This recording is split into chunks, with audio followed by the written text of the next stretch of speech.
Welcome. All right, so first off, this meeting's a little different than any other big book meeting. I say that it started out of my own self-will run riot because I'd sit in big book meetings and I go, if I ran this meeting, this is how I'd have it. So we decided to do this meeting. Now, in most big book meetings, we do readings in the beginning. We don't. What we do is an overview of the big book so you know exactly why we're reading, what we're reading, okay? And during the reading, in the first half of the meeting, there's only one person that reads. That would be me. But during the reading, there's crosstalk, and we welcome crosstalk because there's a lot of people here with a lot of time that know a lot of different things about the book. So if you have a question like, what's Armistice Day? Somebody else might go, oh, it's Veterans Day. Oh, November 11th, and we'll just keep reading. Okay, so it's kind of like sitting on the couch with somebody so we can get a real understanding and get our teeth sunk into this big book. Okay, does everybody have a big book? It's a good idea to have a big book in a big book meeting. If not, there's some big books up here. Just bring them back after you're done. So, when I first came into AA, somebody gave me a big book, and the first thing I did was go, well, that's awfully big. I'm not reading that. I'll just go to a meeting, get the cliff notes, hear what you say that's cool, and repeat what you say. Then I went through the book with a sponsor that knows this book, and I realized that a majority, the back part of it, are stories. The first part is the 164 pages of the book. Now, to those of you that know that, it seems pretty elementary, but for me, that was a real aha moment. I'm like, cool! I only have to read the first 164 pages, right? That's where the program is. The story's very important, but they changed with each of the 4 different editions that we have. But our program does not change. It's located in the first 164 pages, and that's what we go over in this meeting. Right on? So, you can find an outline of the first 164 pages, which is our program, on the contents page in the beginning of the book. And that starts off by telling you in the preface, it says, this is our big book. We don't change the 164 pages. In fact, it says there's a strong sentiment against any change being made to it. And at the bottom of the second page, at least in the 4th edition, we say, we hope when you read this, or some of the stories in the back, that you go, I felt like that. I think I might be an alcoholic. Me too. Obviously, you ever watch TV when you haven't yet gotten to AA and you're like watching one of those commercials about alcoholism, you want to look around and make sure there's nobody else in the house before you watch it, just so nobody knows. But we pick up these books even from 1939 till now, and we're like, to see if I find myself, to see if I won't even want to belong with you weirdos, right? But that me too is also the ABCs that we read in chapter 5. So after we go through all this up until chapter 5, then we go, I am an alcoholic. No human power. I've not been able to stop on my own, right? C, something bigger than me is going to have to work, right? So we're hoping when you read this that you get that, me too. Then we have the forwards, 4 different forwards, okay? Forward to the first edition, 1939, it says, the main purpose of this book is to show you precisely how we have recovered, right? So precisely how, there's clear-cut directions in here. So while we go through the book, we're going to point out where the clear-cut directions are. When you hear suggestions in the meeting, where somebody says that's a suggestion, a lot of people have a lot of suggestions. We've done this. A lot of people have had some sober time. But there are clear-cut directions in the book. 90 meetings in 90 days. Very good suggestion. Not a direction out of the book. Okay? Forward to the second edition, 1955. We throw in some history. Right? We kind of forgot that in the beginning. But it's got a lot of cool stuff of how we started. Forward to the third, forward to the fourth. They kind of talk about how we've grown, what changes have been made, and how successful we've been over the years, okay? The book basically starts at the doctor's opinion, right here, okay? This is not Dr. Bob. Our 2 founders, right there on the wall, are Dr. Bob and Bill Wilson, okay? This is Dr. Silkworth. So let's consider like we're the only ones in AA that are sober at the time, right? And we're going to write this book. Who should we go, get to do the intro? Well, let's go down to Harbor General and talk to the doctor that every time we walk in, he goes like this. You again. Sorry, No matter how much doctoring we do, we don't have a pill that's going to get you to stop doing this once you leave, right? But whatever these men have to say seems to work. And that was the good doctor's opinion. So Dr. William Silkworth is the one that wrote the doctor's opinion. And the hospital he was at was Towns Hospital. He helped like 40 to 50,000 drunks, okay? He also talks about the allergy. Very important introduction to whether I even got this thing, right? He talks about the physical, about frothy emotional appeal doesn't work. When people say, you know, even the doctor goes, you really shouldn't drink. You're yellow and your heart just stopped. Psh! Frothy emotional appeal doesn't work with us, right? But somebody walks up to us and goes, hey, I drank like that. That happened to me and now I don't drink. We're all of a sudden going, really? They got our interest, right? So there's something different about one alcoholic talking to another. He talks about the spiritual solution. You'll find the A, B, and C's that we talk about here in that chapter as well. Then we start with chapter 1, Bill's story. Our founder, Bill Wilson, just like in a speaker meeting, he talks about how it progressed, how he started off, and how then he tried to stop, and what progression it took. He tried self-knowledge. That didn't work. I'm going to stop this time. No. Then he's like jittery in the morning, stealing from his wife's purse, going through depression, and then the message being carried to him and the importance of carrying the message to another. If that didn't catch your attention, right after that, and there's a solution, we all chime in and we go, a lot of us were just like Bill. Real Dr. Jekyll, Mr. Hyde. If you think you might be one of us, we got a solution. Come along for the ride, okay?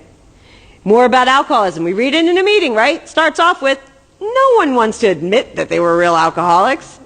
Nobody likes to say that they're bodily and mentally different than their fellows, right? And just like in a participation meeting, we tell a couple different stories. We have Jim the car salesman, Fred the accountant, the jaywalker, right? And so that somewhere along there I might go, oh, well, wait, I can relate there. That might be me. But you keep mentioning the spirituality thing, so I might be going, no, right? We have a whole chapter dedicated to don't overthink the God thing.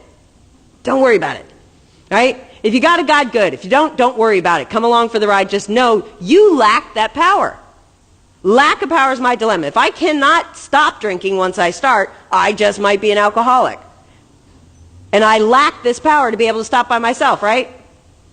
So there must be some power that I'm lacking, so it's bigger than me, or other than me, that's going to help me get sober, right? If you can just get that point, come along for the ride. The rest of it, I tell you, you don't have to get or meet or know God's name, shake his hand and go, I can tell you we're really good friends. I know exactly who he is, right? No, we're saying just know you lack that power. Come along for the ride. Let the ice cube melt. But don't overthink the God thing. So the whole chapter is a whole bunch of discussion on how not to overthink this whole God thing, because we like to overthink everything. We just want you to come along for the ride. Usually doing the steps is what helps us get in to finding our higher power, right? Because I'm still all caught up in me. What about me? I can't get away with what? They won't let me see the kids. I can't get my job. Resentments and everything else, right? Well, good. Let's go right into the steps in chapter 5. That's where we start. If you're convinced of A, B, and C, oh my gosh, I'm an alcoholic. No human power, I lack that power, has been able to get me to be sane. I do a couple insane things, right? Something bigger than me, other than me, is going to have to work, right? A, B, and C. That's steps 1 and 2. And right after that it says, if you're convinced of these, you're now at step 3, which is all about not just saying a prayer and going, move on, but knowing that self will run riot. It's the keystone that holds all the other steps together, right? So it was real important for us to read that page about self. Me. I'm trying to run the whole show. I want to get away with what I want to get away with. I want you to do what I want you to do. I want to quickly make amends for things that I've done because I want you to let me see the kids or give me the car keys back, right? I'm constantly trying to get the world around me to do what I want them to do. And basically it's based on fear, insecurity. I don't know if I can. What if I can't? And then saying the prayer, what do you have for me? The 3rd step prayer, help me walk through whatever you've given me so that I don't get caught up in self and I can then help somebody else, right? So in order to do that, I jumped into a 4th step, and that's also in chapter 5. So we did resentments, fear, and sex. Oh, now I'm learning some facts about myself. I'm writing it all down on paper. And then last week we started on chapter 6, which is, we read step 5, how we read that inventory to a sponsor, right? Because self-appraisal does not do me much good. I can drive home and justify anything. It sounds so much better in my head than when I have to write it on paper and tell someone, right? and how many things I found from doing that inventory, and then the fifth step, telling that to somebody. And am I willing? Now, up until this point, pretty much all about me, right? What about me? Me, me, me. What do you mean? I'm not selfish. It is me. Can I call my sponsor again? This is going on with me. I don't want to do a 4-step. Me. 6 and 7, right after I've read that inventory, is about me saying, what do you want from me, God? I want you to take away anything that's keeping me in the way of helping somebody else, right? So I was willing. I did a 6, and then we said the prayer 7. God, you can have all me now. I just looked at all me on paper, good and bad.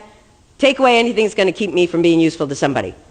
Oh, well, now I got to clear up what's going on with you, and that's what we're going to be reading tonight. So we're right in here on chapter 6. We're going to be reading about 8 and 9 tonight, okay? After that, we get a little freedom. We're also going to do 10, 11, 12 next week, but then we work with others, how we start sponsoring, how we reach our hand out to others, to the wives, to the family, to the employers. Remember, this book was picked up by a bunch of people, not just alcoholics. And if you got a drunk one of us, give them this book, send them to a meeting. If you got a drunk one of us coming back to work, this was what you might expect, what the family might expect, right? And in A Vision for You, Bill sums it all up, everything that we've read so far, okay? In a nice little bow. Remember, we only had like 2 years sober when we wrote this book. So when we read that at a meeting, another aha moment. Where do you find the reading, A Vision for You? On page 164, because it's the last part of the 164. Ah, amazing. We realize we know only a little. Here's our book, Don't Die, right? So the first story is always Dr. Bob's Nightmare. So we have our 2 founders, Bill Wilson and Dr. Bob, okay? Are we ready? Yeah. All right, so remember, during the reading, if there's anything at all, now they've taken my glasses off, you're all very, very blurry. But just shout something out. If you have a question, go, hey. But during the reading, it's not the time to check in and share for 10 minutes about your cat or what's going on with your roommate's bathroom habits.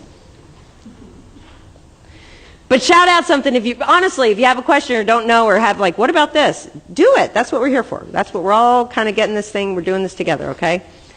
So we are on page 76. We just did step 6.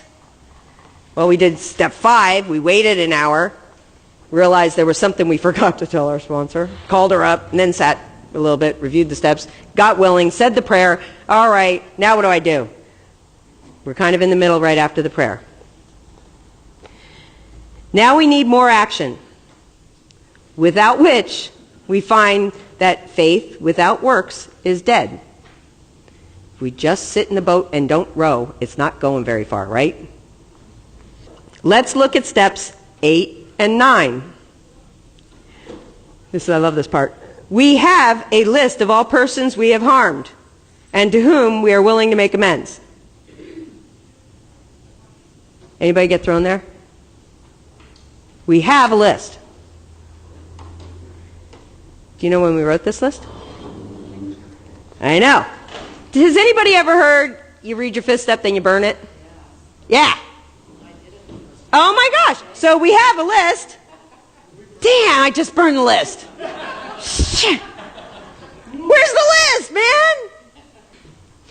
We're making the list when we did step 4.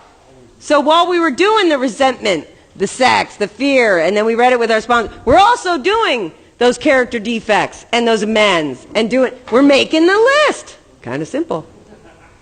But it doesn't tell you up ahead of time, oh, by the way, you're going to be holding on to this list.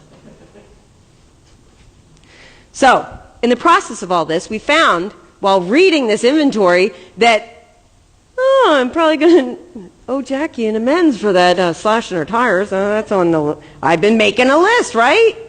Remember, because I turned the page, I put out of my mind anything that anybody else did, and I looked at what I did. Where was I selfish, dishonest, self-seeking, afraid? Who had I harmed? I made a list.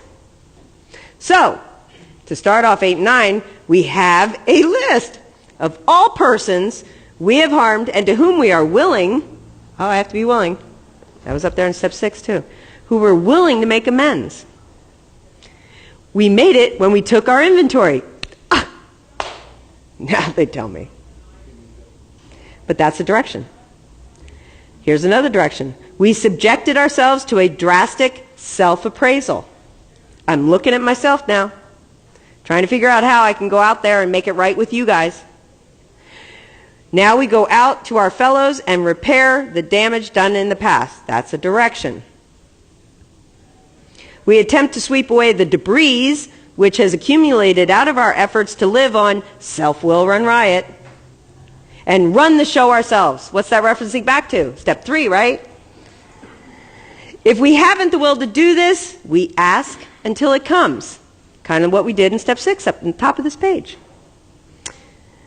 Remember, it was agreed at the beginning we would go to any lengths for victory over alcohol. Now, in those directions, we now go out to our fellows and repair the damage done in the past. We repair the damage. So keep that in mind, because amends is to repair, to amend, right? It's not just, oh, I'm sorry. Oh, I don't know what I'm sorry for, but I'm sorry. You like me now? Is everything all better? Because I really hate controversy. Can I have the keys? You know? Can I see the kids? Can I have my job back? Sorry. Yeah, whatever. Yeah, sorry. And then we're not just going out and going, sorry. We're actually going out going, can I have a moment of your time? Because I was so selfish before, I just took your time whenever I wanted, but I would like to take some of your time now and say, I want to talk to you about something. And say, I tore out all the flowers in your rose bush, in your flower pots, and drove over them with my car. That was wrong. I would like to make that right. I know they probably meant a lot to you, but I will replant the flowers. I will do what I can to repair. You know what I mean? I'm going to try to amend what I did to hurt you, right? So, probably there are still some misgivings. Has anybody started on this step or even thought about this step coming up and gone, I'm definitely never making that amends. I'm not even writing that one down because my sponsor is going to make me make amends to that person. So probably there are some misgivings. As we look over the list of business acquaintances and friends we have hurt, we may feel diffident about going to some of them on a spiritual basis. Let us be reassured. To some people, we need not and probably should not emphasize the spiritual feature on our first approach. Does that make sense? So I have totally terrorized somebody in their life. And maybe they're atheist or whatever. And I'm going to come knock on their door and I'm going to go, hi. You see, I'm so spiritual now and I'm so healed and I'm doing this thing in my life and I just wanted to grace you with my presence and let you know that, you know those flowers you had, I'm going to repot them for you. I know I'm the one that ripped them out in the first place. But, and sometimes we go with this holier than thou, and that's not what that stings a little more when somebody comes to us that way, you know? So maybe some people aren't going to want to hear that we're healing spiritually. They just want to hear, what are you going to do about my flowers, man? You know?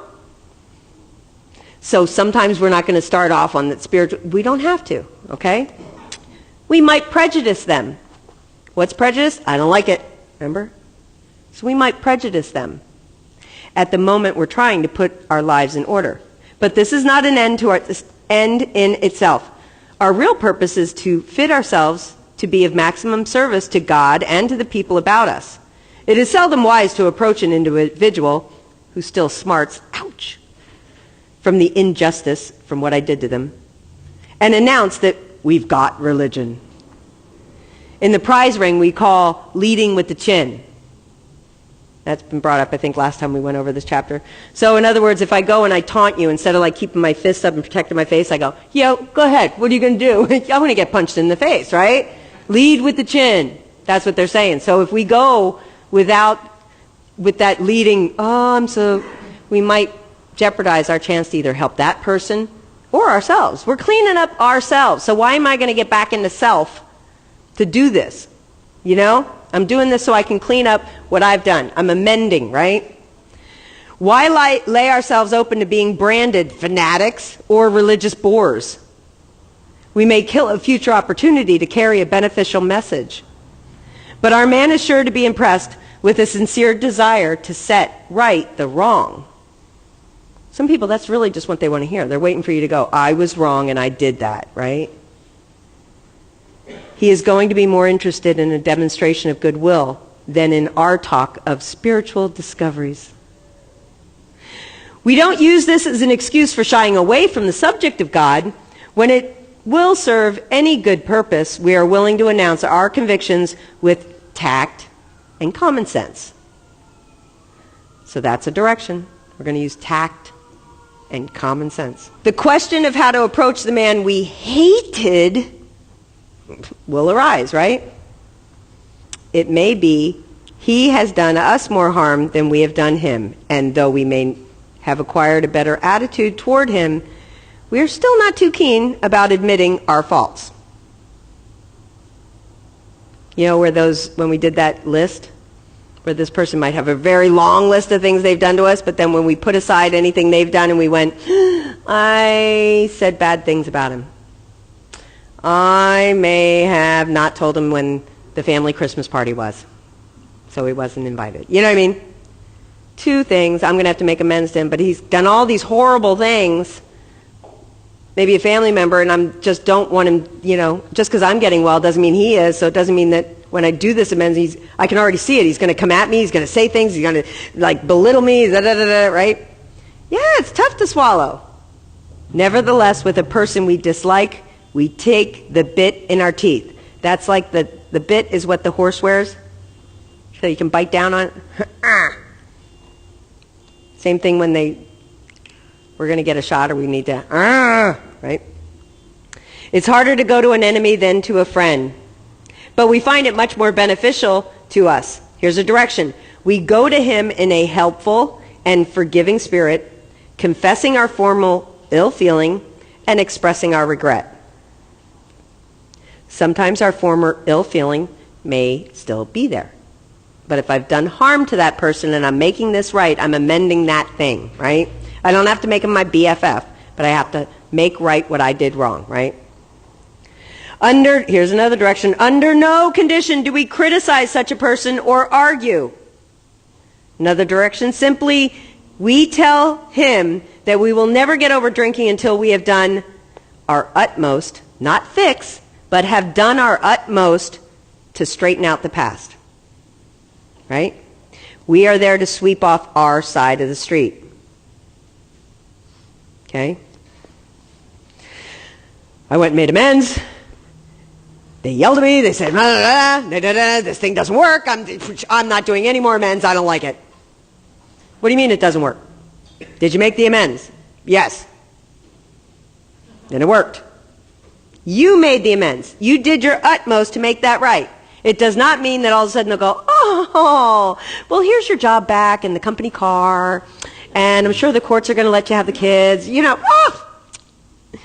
right? No, we're just doing our utmost. You've done the step, you've done the work if you do your utmost. We're sweeping off our side of the street. We're not changing them or fixing them, okay? Realizing that nothing worthwhile can be accomplished until we do so. Never trying to tell him what he should do. His faults are not discussed. That's a direction. Damn.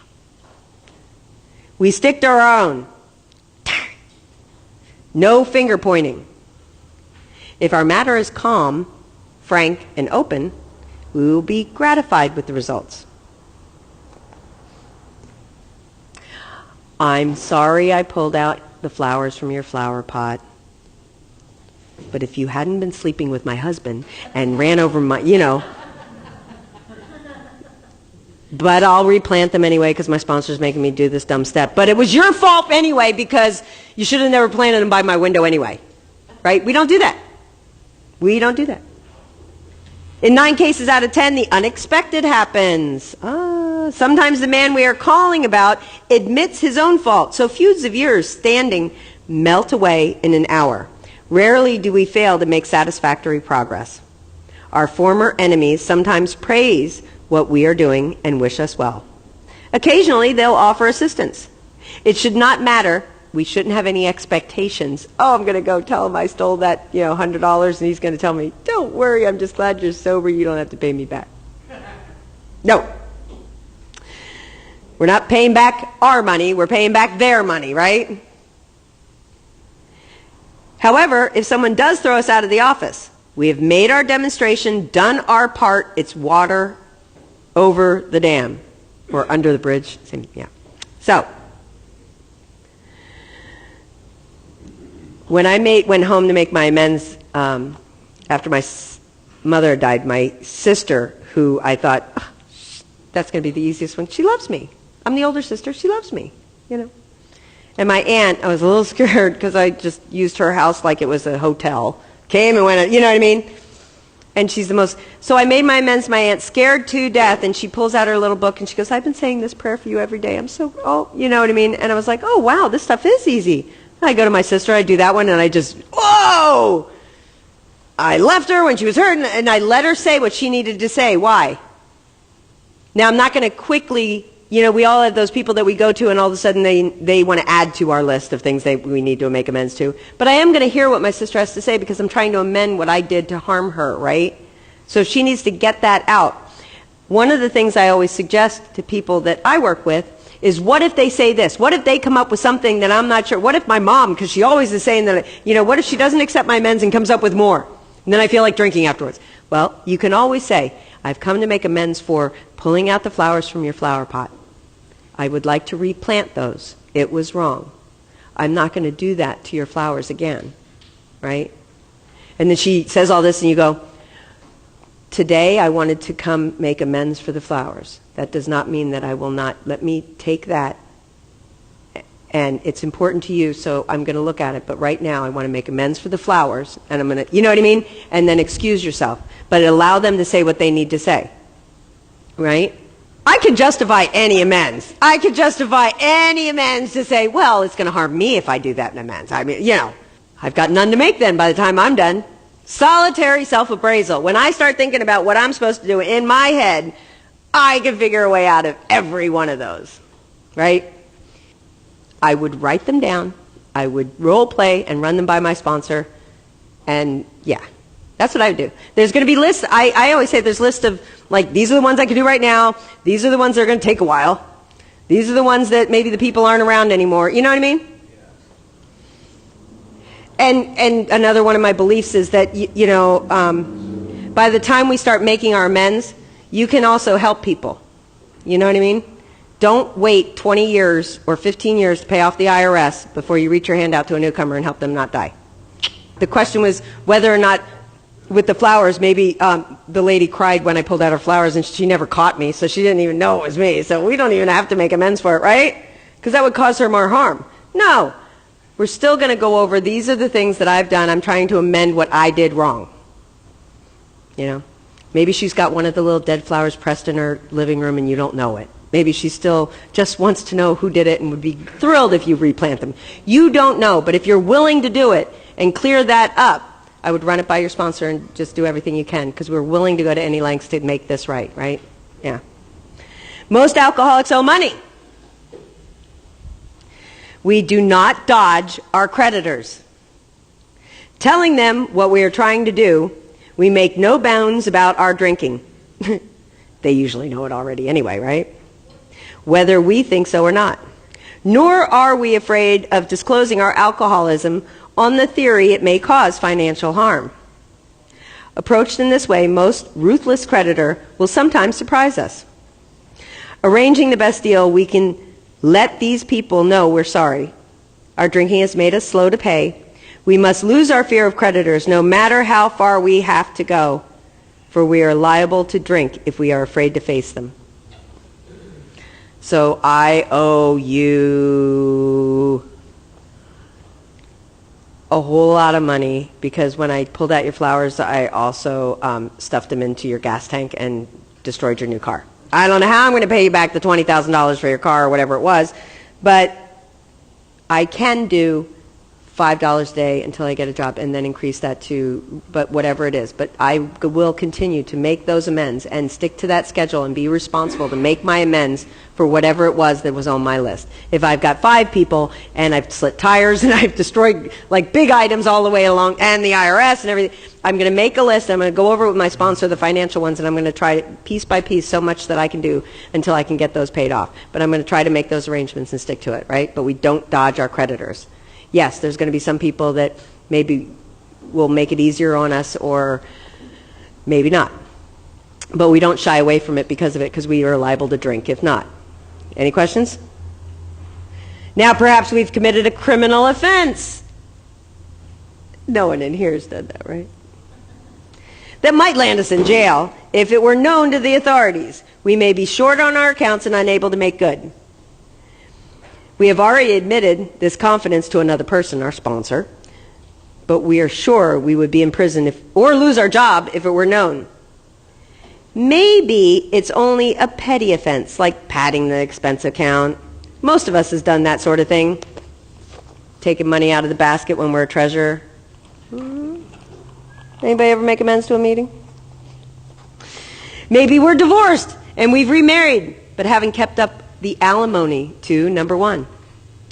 She is indignant, very sore or hurt about what was unfair, that she's not being paid, right? She's indignant and has a warrant out for our arrest. I mean, that's a common form of trouble too. Although these reparations take innumerable forms, what are reparations? These things we have to repair, right? These amends, this list, take on a whole wide spectrum. There's going to be a whole bunch of different ones that we're coming up with, right? And I'm sure when we get into the discussion that we will find some doozies in here. No, I'm joking. They take on a bunch of different forms. There are some general principles which we find guiding, remembering ourselves that we have decided to go to any lengths to find a spiritual experience. We ask that we be given strength and direction to do the right thing, no matter what the personal consequence may be. That's a direction. So we're going to ask that we be given strength and direction to do the right thing, no matter what the personal consequence may be. We may lose our position or reputation or face jail, but we're willing. Has anybody ever heard somebody in the room saying, I'm making amends, I'm going to go spend 30 days or 6 months or even, you know what I mean?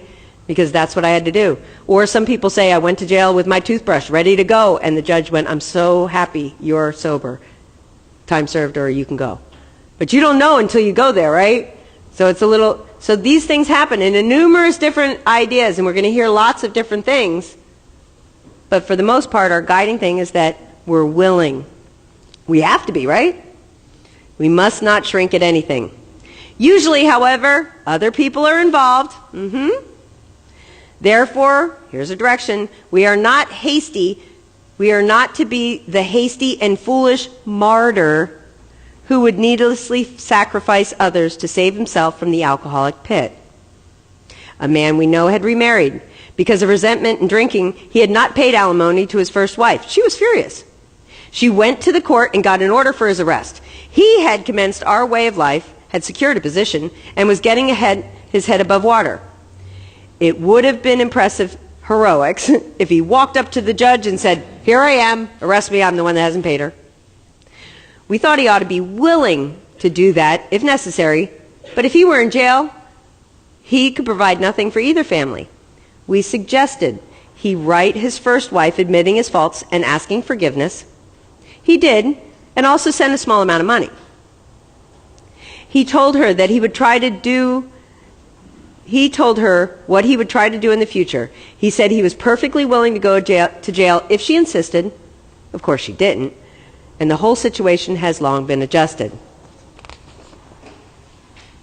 So, before taking drastic action, this is a direction which might implicate other people, we secure their consent.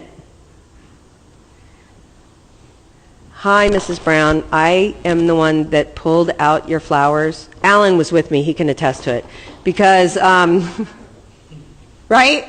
You don't do that. If we have obtained their permission, have consulted with others, and asked God to help, And the drastic step is indicated: we must not shrink at anything. Now, to go back to the other one that says we are not to be hasty or foolish martyr that would needlessly sacrifice others to save himself, we're also not going to go, oh, I can't wait to make that amends. You know, because I was having that long, we're really truly in love, me and Mr. Brown, but I have to go tell Mrs. Brown now that I've been having this affair with but I'll get to see him again. So I'm going to go knock on the door. Hi, Mrs. Brown. Hi, is he home? Oh, no. Okay. So, hi, this is Kelly.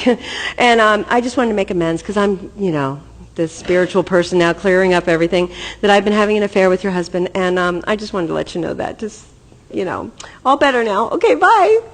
No. Also, we're not going to be hasty or foolish. How many times do we come in the room and before we do all the steps before this and doing that writing and all that, oh my gosh, and telling somebody, I just want to quickly go to my ex-husband or whoever and go, can I see the kids? I'm so sorry. I'm in AA now. I've been there for 30 days almost. And can I move back in the house? And I made my amends already to them. We're good. We're good, right? No! These are done in order because there's a whole lot more that I didn't know about my characteristics, why I did those things, how I keep doing those things, right? Unless I do the inventory, learn those facts about myself, and then do the amends, right? It's about me first, and then God, and then I'm going to go out and talk to you guys. I'm not let out to kind of interact with you people again until I kind of do the work on me first, right? So, we're not hasty or foolish, and we don't play the martyr when we do these amends, okay? Any questions? All right. The next 2 pages, it's going to be a story about came from the Oxford group. Remember with the Oxford group? That's where Ebby came from. This is kind of a story from there, okay? It's not really one, throughout the book we'll talk about certain people. They're talking about, Fitz, or we're talking about this person. But this is not a person we have a name for. It's actually just one of the people from the Oxford group to kind of bring the point home. So, this brings to mind a story of one of our friends. While drinking, he accepted a sum of money from a bitterly hated business rival, giving him no receipt for it. He subsequently denied having received the money. What? You give me $10 and then you ask for it back tomorrow when I said I'd pay you. And I'm like, ugh, I'm shocked. Why would you even ask me about... I'm not talking to her anymore. She didn't even think I was going to pay her back. Then I'll talk to you for a month because I'm not going to pay you back, right? So he subsequently denied having received the money and used the incident as a basis for discrediting the man. He thus used his own wrongdoing as a means of destroying the reputation of another. In fact, his rival was ruined. He felt that he had done a wrong he could not possibly make right. If he opened that old affair, he was afraid it would destroy the reputation of his partner, disgrace his family, and take away his means of livelihood. What right had he to involve those dependent upon him? How could he possibly make a public statement exonerating his rival? After consulting with his wife and partner, he came to the conclusion that it was better to take those risks than to stand before the Creator guilty of such a ruinous slander. He saw that he had to place the outcome in God's hands. He had to be willing, or he would soon start drinking again, and all would be lost anyhow. He attended church for the first time in many years. After the sermon, he quietly got up and made an explanation. His action met widespread approval, and today he is one of the most trusted citizens of his town. This all happened years ago. So, now the chances are that we have domestic troubles. Just slight chances, right? Perhaps we're mixed up with women in a fashion we wouldn't care to advertise. We doubt if, in this respect, alcoholics are fundamentally much worse than other people. But drinking does complicate sex relations in the home. After a few years with an alcoholic, a wife gets worn out, resentful, uncommunicative. How could she be anything else? The husband begins to feel lonely, sorry for himself. He commences to look around the nightclubs, or the equivalent, for something besides liquor. Perhaps he is having a secret and exciting affair with the girl who understands. At the bar, after I bought her a few drinks. She knows what I'm talking about, right? It's been days since I've been home, but I'll bet you any money as soon as I walk in the door, I'm going to get that look. It's just miserable at home. You understand, right? In fairness, we must say that she may understand, but what are we going to do about a thing like that? A man so involved often feels very remorseful at times, especially if he is married to a loyal and courageous girl who has literally gone through hell for him. Whatever the situation, we usually have to do something about it. If we are sure our wife does not know, should we tell her? Hi, honey. I just did my fifth step and I'm going to make this amends. You know, I've been having, with your whole Fidelity Club, you know. Not always, if she doesn't know. But, like I said, there's a big spectrum here. So you do it with your sponsor, each one individually, right? Not always we think, if she knows in a general way that we have been wild, should we tell her in detail? So anyway, at the pool table then, at the Christmas party, and then at a cake, and no. Undoubtedly, we should admit our fault. She may insist on knowing all the particulars. Would that hurt her more? Yeah. She will want to know who the woman is and where she is. Don't say she's under the bed right now. I swear I'm not going to do it anymore. All right. We feel we ought to say to her that we have no right to involve another person. We are sorry for what we have done. God willing, it shall not be repeated. More than that, we cannot do. We have no right to go further. We have no right to hurt her further. We have no right to give her any of those details, but to make things right, okay? To the best we can in a situation like that. Though there may be justifiable exceptions, like the lady's pregnant now and she's going to be part of the family anyway. No. And though we wish to lay down no sort of rule, we have often found it is best course to take, okay? So these are our general guidelines for amends. These aren't for specific matters, okay? Our design for living is not a one-way street. It is as good for the wife as it is for the husband. If we can forget, so can she. It is better, however, that one does not needlessly name a person upon whom she can vent jealousy. Now, perhaps, anybody ever deal with jealousy?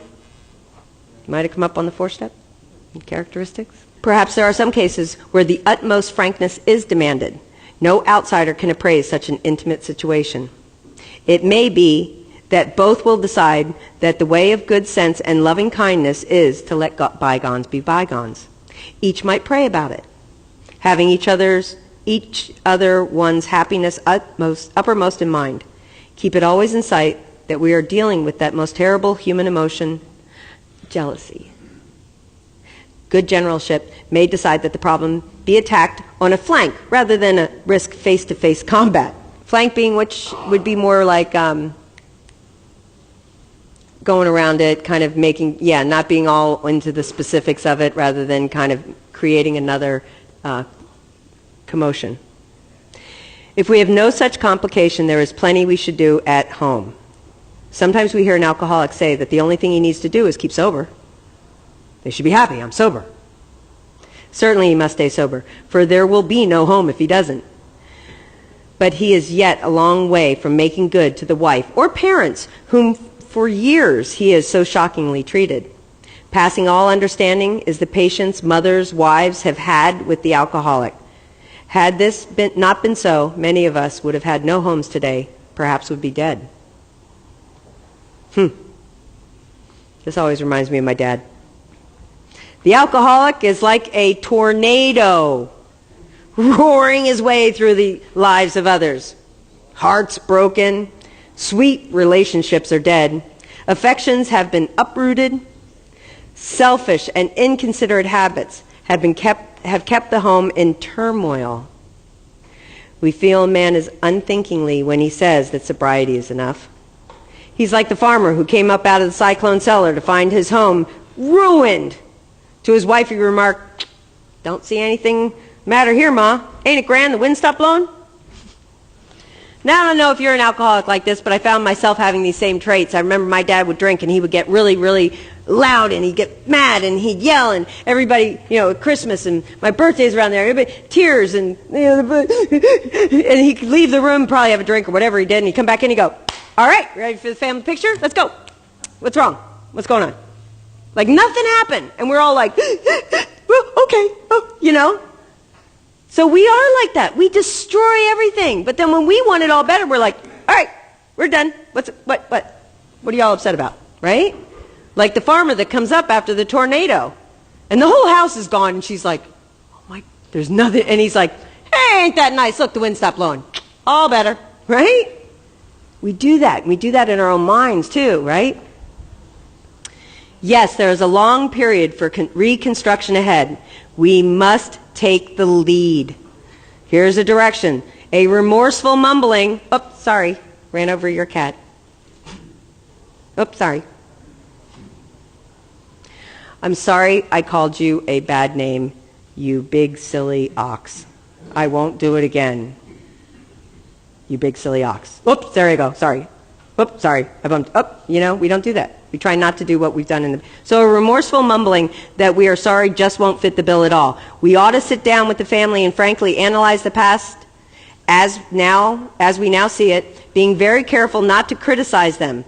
Their defects may be glaring, but the chances are that our own actions are partially responsible. So we clean house with the family, asking each morning in meditation that our Creator show us the way of patience, tolerance, kindliness, and love.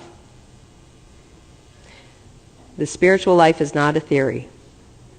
We have to live it. I love that line.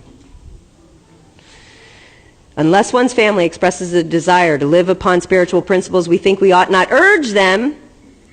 Here's a direction. We should not talk incessantly to them about spiritual matters. They'll change in time. Our behavior will convince them more than our words. We must remember that 10 or 20 years of drunkenness would make a skeptic out of anyone. How many people have made amends, and we've got family members that are still drinking at home, maybe even alcoholically, and we think that now we've got our 30-day chip, and they've got to get better.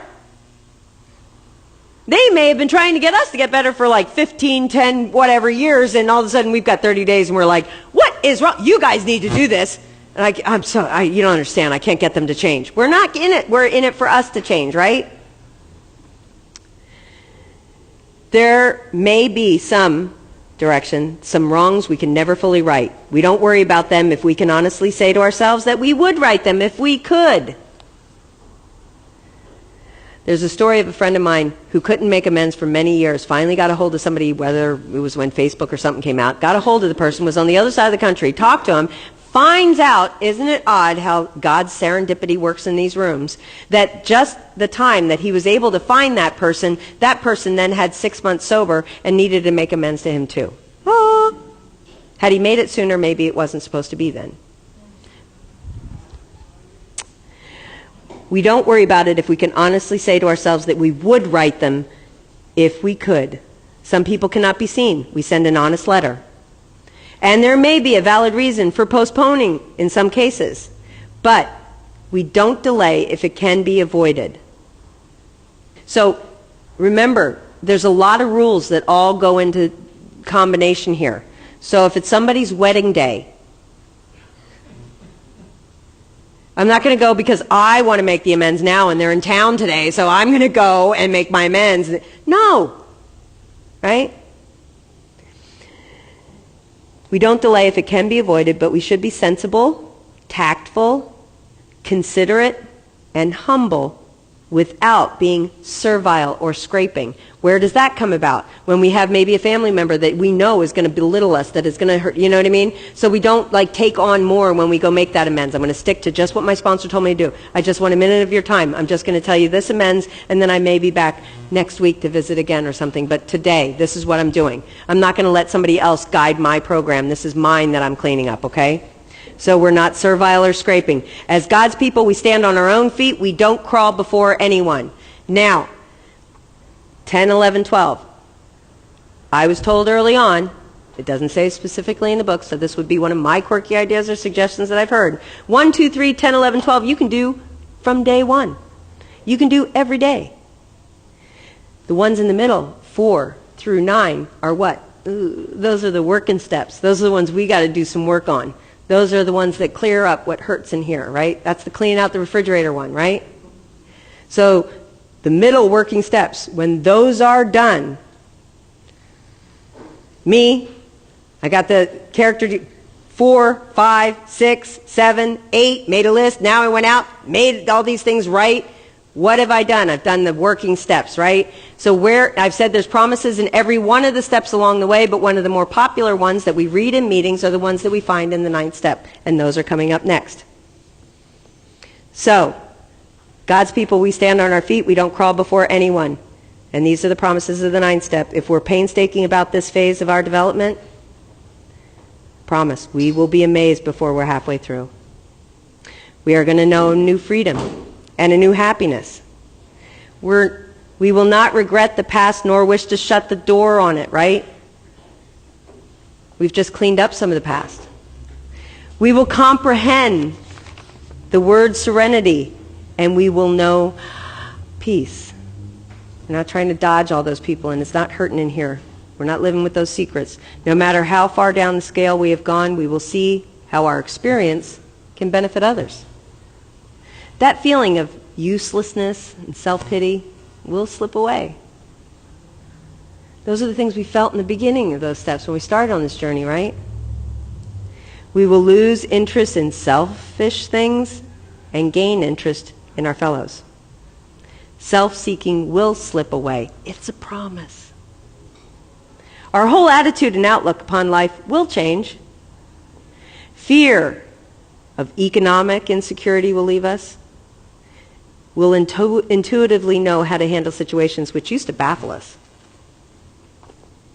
We will suddenly realize that God is doing for us what we could not do for ourselves. Now, are these extravagant promises? We think not.